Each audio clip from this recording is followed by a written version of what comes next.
nama aku Tirta, ST Manis 2021. Halo, nama aku Wilson dan aku ST Manis 2020. Halo, nama aku Cahya dan di video kali ini kita bertiga akan menjelaskan mengenai ekspresi, gestur, mimik wajah, imajinasi, dan motivasi di dalam teater.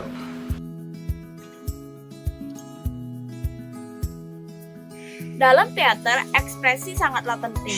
Kami sebagai penonton tentu saja lebih tertarik dengan aktor yang menunjukkan banyak ekspresi, bukan?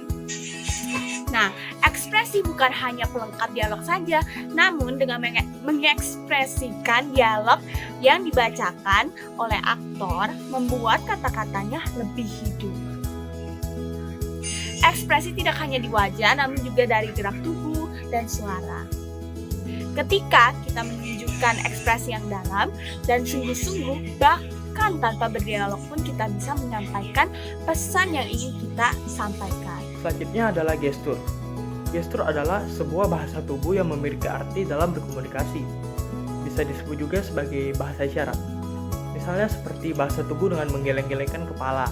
Itu artinya sebagai tanda menolak sesuatu atau membungkukkan sedikit badan sebagai tanda penghormatan. Bahasa tubuh tiap orang itu dapat berbeda-beda. Seperti bahasa tubuh laki-laki tentu akan berbeda dengan bahasa tubuh perempuan. Begitu juga dengan bahasa tubuh orang yang masih muda. Tentu akan berbeda dengan bahasa tubuh dengan orang yang telah tua.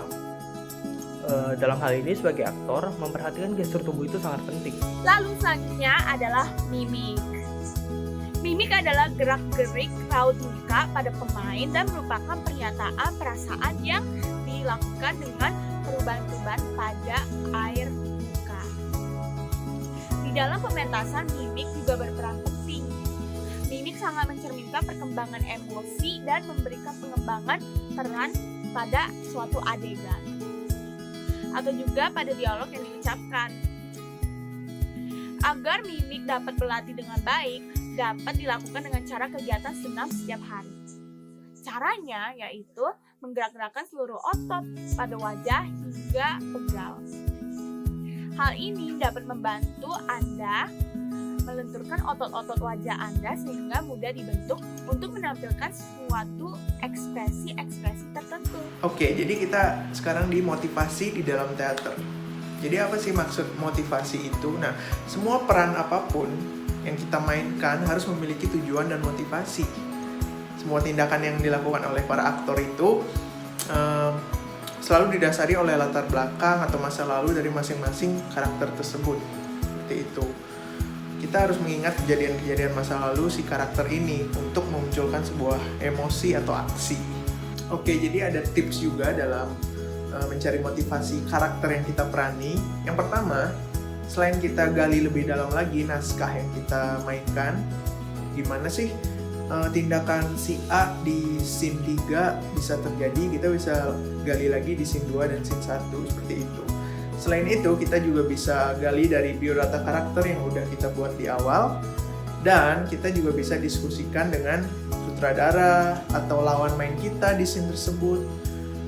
Mengapa sih karakter A ini memunculkan emosi A, kenapa sih karakter A ini melakukan aksi A kepada siapa, seperti itu.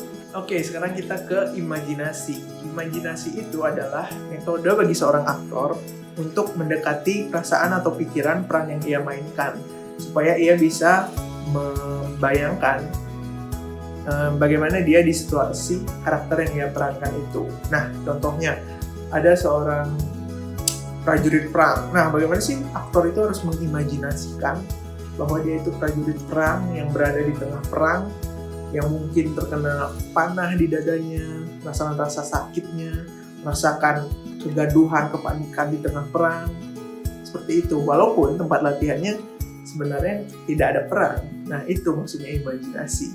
Contoh lainnya, ada peran seorang putri kerajaan yang hidup mewah, dilayani oleh semua bawahannya, status sosialnya yang tinggi. Nah, itu harus bisa diimajinasikan oleh aktor yang memerankan karakter tersebut.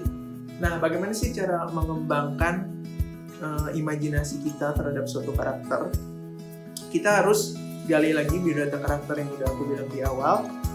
Kita harus identifikasi karakter kita, Selain fisik, kita juga bisa identifikasi masa lalunya, keluarganya, agamanya, kepercayaannya, masa lalunya yang menyedihkan, masa lalunya yang menyenangkan, rahasia terbesarnya, seperti itu. Kita harus identifikasi supaya kita bisa mengimajinasikannya. Setelah itu kita juga bisa bedah naskah, set-set tempat-tempat yang ada di dalam naskah kita harus cari referensinya. Misalnya yang kayak tadi aku bilang, set perang itu kita harus cari referensinya, gimana sih orang itu di tengah perang, sepanik apa sih, seram apa sih berada di tengah perang. Atau misalnya di set sebuah kerajaan, semewah apa sih kerajaan ini, semenarik apa sih kerajaan ini, semewah apa sih hidup si putri ini. Itu kita bisa cari referensi dari film, dari buku, novel, atau dari video apapun itu. Jadi itu dia untuk penjelasan kali ini. Perlu diingat lagi bahwa ekspresi, gestur, dan mimik sangatlah penting bagi seorang aktor. Dengan ketiga hal ini, peran yang dimainkan oleh aktor akan terasa makin hidup dan bahkan bisa sampai di tahap di mana aktor itu tidak sadar bahwa dia sedang bermain peran. Dengan banyak latihan, tentu kita menguasai tiga hal ini dengan baik. Es teh manis, makin manis.